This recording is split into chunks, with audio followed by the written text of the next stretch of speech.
Hey everybody, what's up and welcome back to today's video guys. And today guys, I'm going to go ahead and be showing you how to go ahead and create a recipe on a ladder.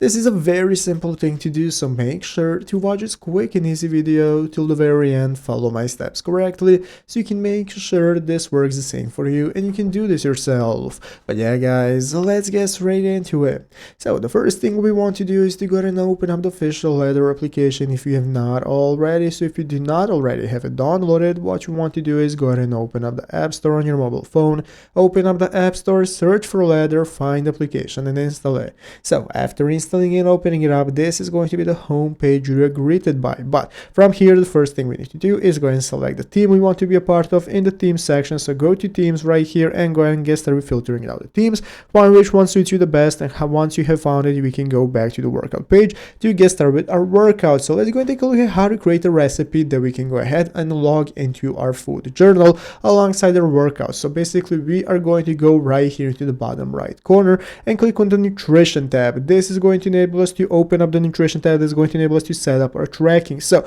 we can go ahead and enter in whatever food we have been eating. Right here, as you can see, we can log via voice, photo, or barcode. We can even scan the food to go ahead and log our macros or nutrients that we have alongside our food. So this is going to enable us to go ahead and input any recipes we have made, any food we have made. All of that is going to be doable right here. You can even go and take a picture of it, and it's going to calculate all your calories, macros, proteins, and so on, and put it into your journal right here, and that's how it's done. So I hope this video was helpful. If it was, make sure to leave a like, subscribe to the channel. Thanks for watching, take care, and bye.